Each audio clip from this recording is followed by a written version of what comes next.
What's up, family? This is Kristen Smallwood, and you're listening to the Thrive with Joy podcast, a special space I've created for us to come and reason together. Each week, I share life lessons and stories that challenge our perspective on how we're managing the relationships with ourselves, God, and others. I'm even inviting some special guests to help us unpack insights on how to experience lasting, harmonious bonds that abound in grace, forgiveness, and love. Let's get into it.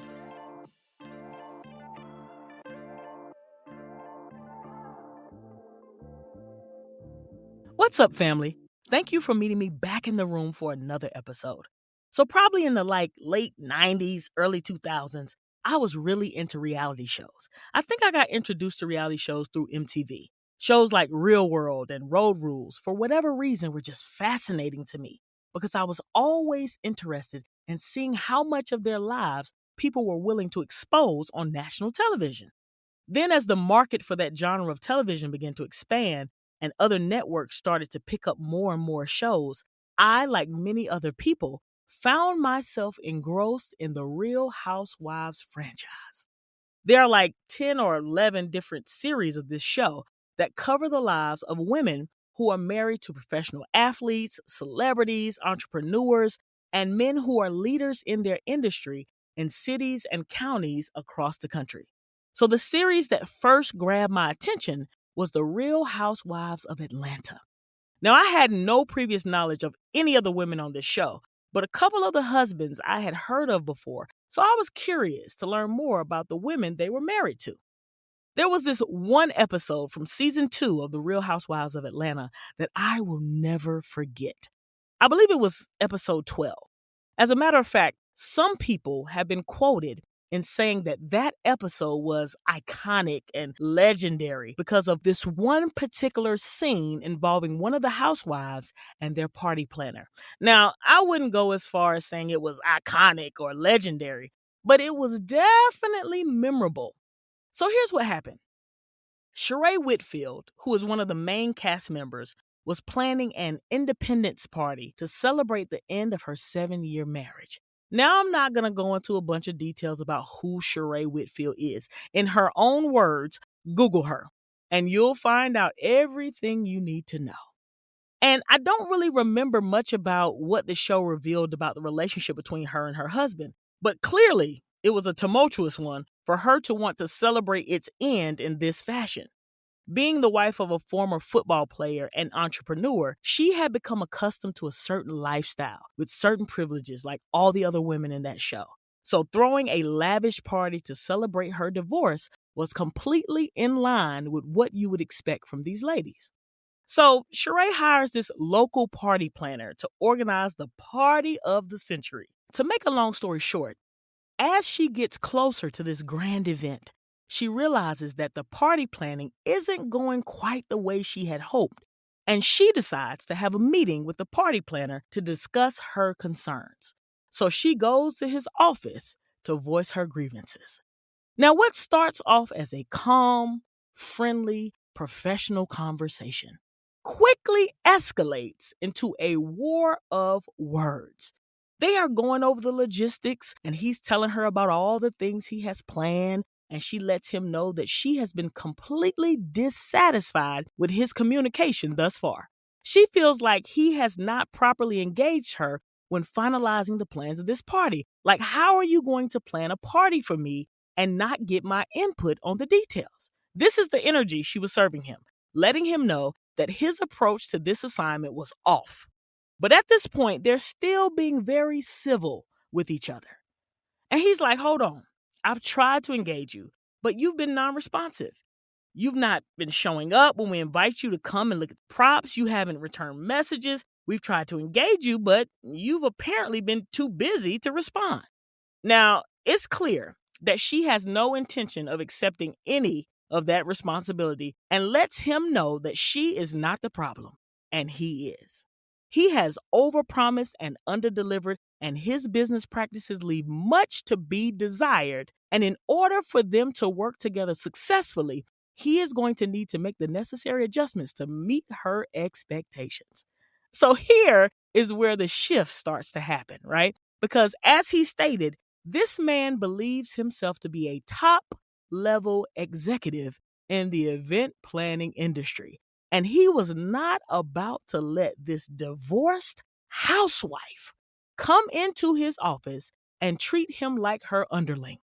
So they start going at it. It was like watching a professional boxing match, except they weren't hitting each other. But it was still that same energy. And they were taking verbal jabs at each other, one after another. And it appeared that Sheree was knocking this man out with every word. I'm sitting there watching this verbal sparring match, and I'm thinking, this dude is about to blow a gasket. Like, she had found his button and was not only pushing it, but she was dancing all over that thing. She clearly realized that she had this man on the ropes and decided to go in for the kill, because then she says 8 words that turn his world upside down.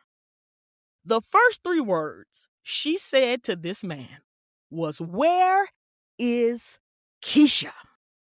Now, apparently, Keisha is another event planner that works at their company. And according to Sheree, Keisha is the true MVP of event planning. Keisha is the one with the real party planning skills and actual connections. Keisha is the one that she preferred to work with because she knew Keisha would make all of her party dreams come true without even trying. When she asked that man that question, every ounce of confidence drained out of his body. The only thing he heard when she asked about Keisha was that he was not the one. He didn't have the skills to do the job. He was useless. He was a substitute, a stand-in. Keisha was the real Coca-Cola, and he was Coke Zero. So, like anybody whose ego has been bruised, he became defensive. He turned into a little boy and he said, "You can't have Keisha. You deal with me or no one, and you need to watch yourself before you get checked." Oh, man, listen. She quickly realized that she had completely pissed this man off. She had turned him into a 4-year-old. So she was like, listen, I might as well push the dagger all the way in his chest with 5 more words that completely set his soul on fire. And she says, "Who gonna check me, boo?" Man, he lost it. Like, all his mind could interpret from her words was that he was all smoke and no substance. She wasn't scared of him. He didn't have any power. He wasn't a real threat. The bigger and louder his voice got, the smaller he looked in her eyes. By this point, he had launched into a full rage. He was in her face, calling her names, threatening to smack her, talking about her mother, like all kinds of crazy stuff. And then the scene ends with him being escorted out of his own office. Now, I'm sure that is not how he thought that meeting was going to go. Now, most people's reaction to that episode was that the party planner was completely out of pocket. He was unprofessional, disrespectful, and his actions were completely inexcusable. I 100% agree with that assessment.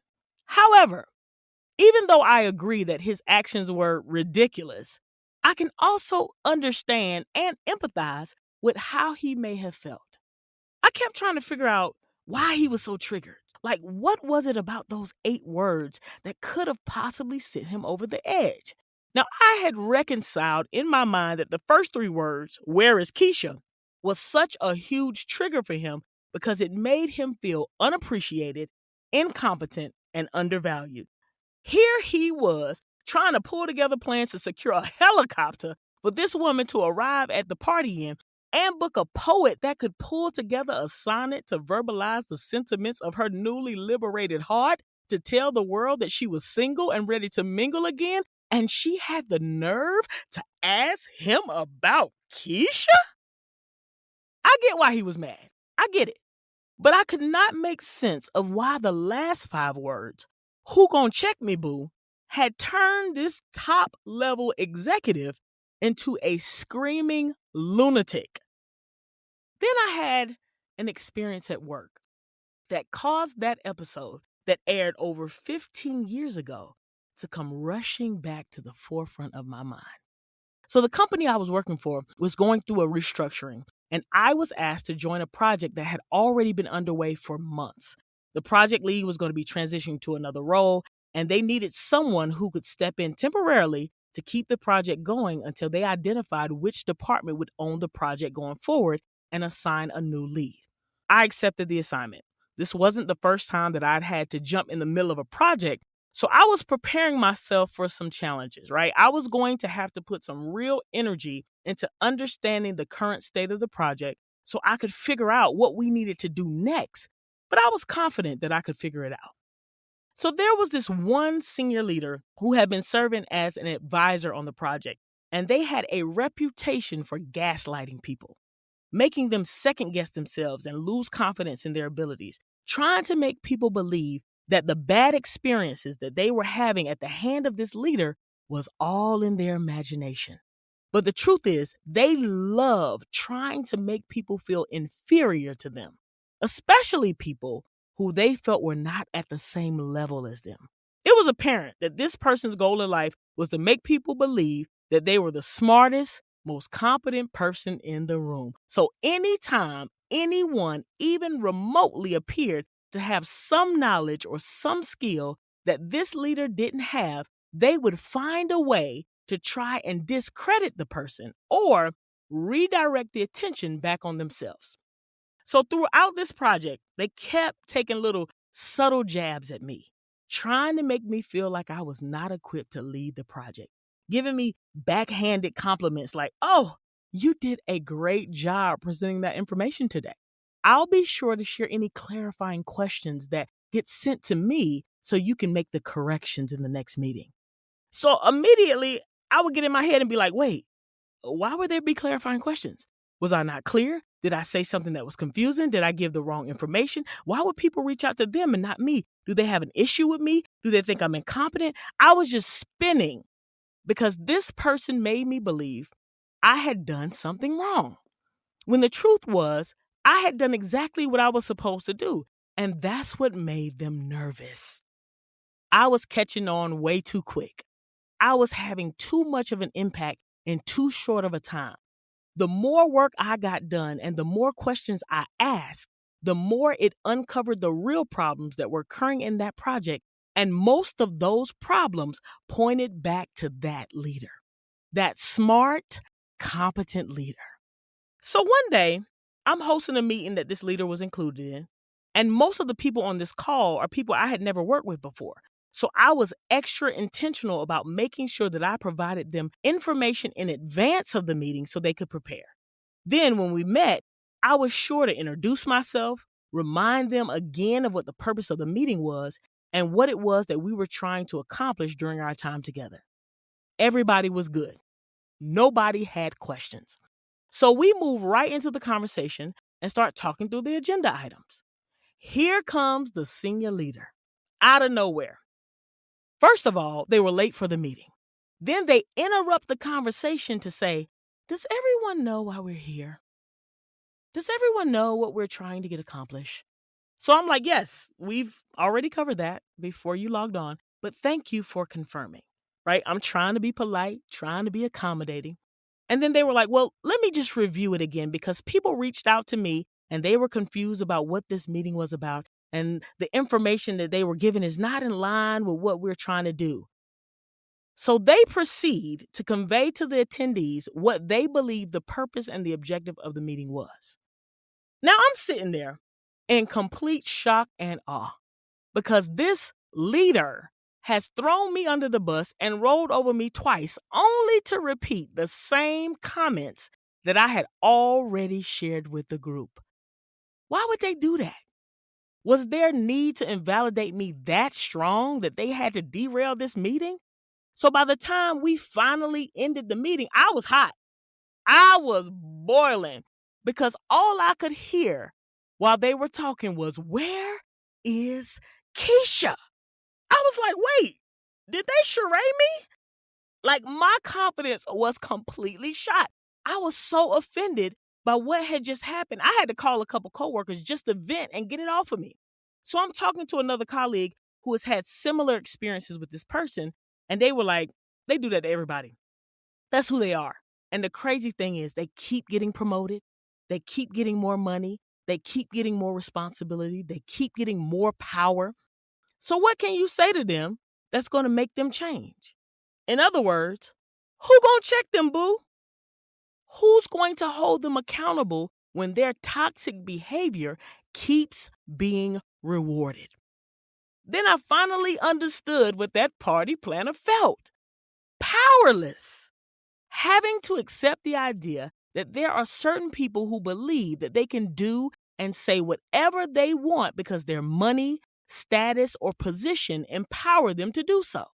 They have been granted certain rights that the average person doesn't have, and some take advantage of that unchecked power and use it to manipulate, demean, and undermine anybody that they deem unworthy. Listen, Sheree asked that party planner, "Who gonna check me, boo?" And then she watched him squirm in his seat as he came to the realization that if she was going to be checked, it wasn't going to be by him because he didn't have any power to do anything. No matter what he said or did, he couldn't stop her from being who she was. He didn't have the power to reset her expectations or lessen her demands. As much as he wanted to believe that he could keep her from Keisha, he didn't have the power to do that either. And that's why he blew up. He realized his limitations in being able to control someone else and reverted back to his childhood days when he didn't get his way and he threw a whole tantrum. But that is where him and I differ. I refuse to accept the fact that I had no power to change my circumstances, and I absolutely refuse to throw a tantrum or allow that leader to cause me to act out of character. I had to remind myself of who I was and operate in the authority God had given me. So instead of pouting, I decided to embrace a few lessons from that experience. The first lesson I learned was I may not be able to control the behavior of that leader, but I could control my emotions and how I responded to them. The best way I knew to do that was to focus on the facts and not feed into their fiction. The fact is, I was clear on the objectives we were trying to accomplish for that project. The fact is, I was equipped to complete that job effectively and competently. The fact is, I provided ample opportunity for anyone involved in that project to ask questions if they were confused and was sure to provide clarity to alleviate any misunderstanding. The fact is, I was doing exactly what I was asked to do, and there was even evidence to support the progress we were making. Once I started focusing on the facts, it was easier for me to control my emotions and remain unbothered when that leader tried to convince me that I was inadequate. If they couldn't support their comments with facts or some type of evidence that proved their statements to be true, I started ignoring it. I was determined I was no longer going to let them sweep me up into their crazy fairy tale that they had conjured up in their head about me. That party planner should have done the same thing. He should have focused on the facts and let all of that other commentary Sheree was spewing about his ineffectiveness fall to the ground. Maybe he would have saved himself the embarrassment of having to be escorted out of his own office because he was so out of control. The second lesson I learned was that it was absolutely my right to hold that leader accountable for their actions towards me. Everyone knows that the leaders set the tone for any organization. When leaders don't take responsibility for their wrongdoings, they cultivate a culture that is void of accountability, alignment, and respect. People are like, why do I have to be accountable? My leader's not accountable. They do whatever they want to do. I'm just mimicking what I see. If you are my leader, whether directly or indirectly, I have a right to expect you to be fair, respectful, and trustworthy. And you have a right to expect those same things from me. When one of us is not meeting those expectations, it is more than appropriate to bring that to the other person's attention. Now, I didn't have the authority to chastise that leader, take them off the project, or demote them, but I did have the authority to offer direct, constructive feedback based on my experience of their leadership. I had a right to request the facts surrounding anything they said to me that felt manipulative or false. So every time that leader would say, people have been coming to me, or they have an issue with something you said or did, I started responding with, can you please share with me the names of these people that keep coming to you with these issues about me and provide me with the details of what they said? That way I can go directly to those people and resolve any issues they may have so that they don't have to keep bothering you with it. When I started asking those questions, that's when the leader would go silent. They had no names to provide. They had no comments to share. You know why?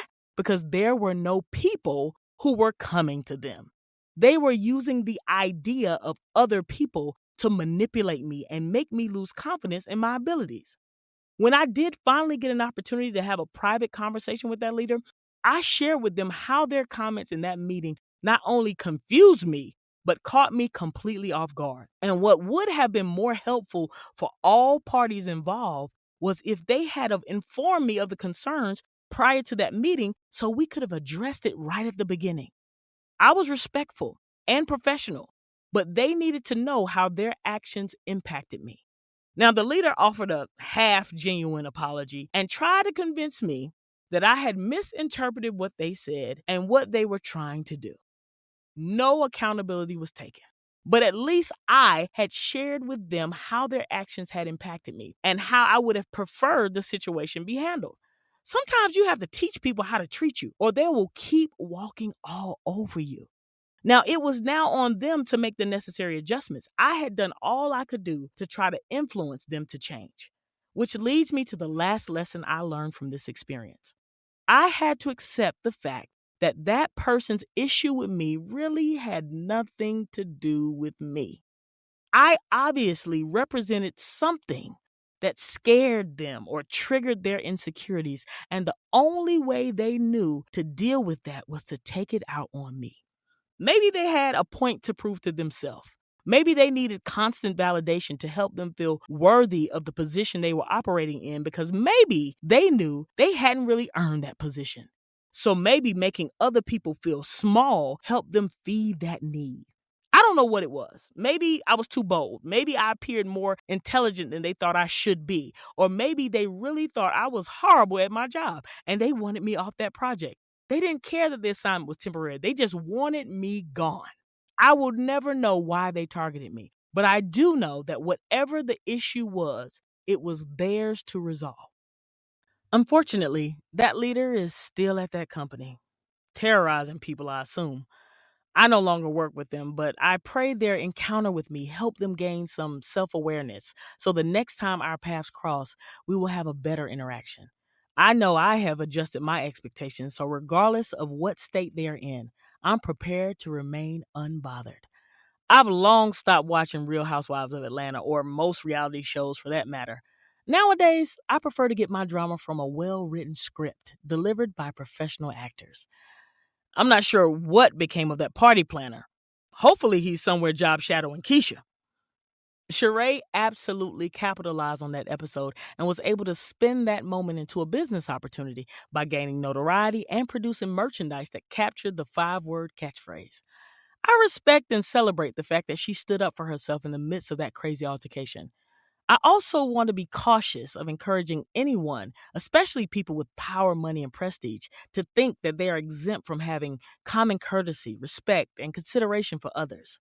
That sense of entitlement should not be viewed as iconic or legendary. Let's normalize mutual respect and make it a part of our daily script so we can experience healthier connections with each other. Now, that's a reality show I would definitely tune in to see. Thank you so much for listening. If you enjoyed this episode, make sure to share it with a friend. Post about it on social media, or feel free to leave a rating and review. And of course, follow or subscribe to the Thrive with Joy podcast on your favorite streaming platform, Spotify, Apple Podcasts, iHeartRadio, or wherever you get your podcasts, to make sure you're notified when new episodes are available. All new episodes are released on Mondays. Until next time, family, I pray that God bless you to live in peace and thrive with joy.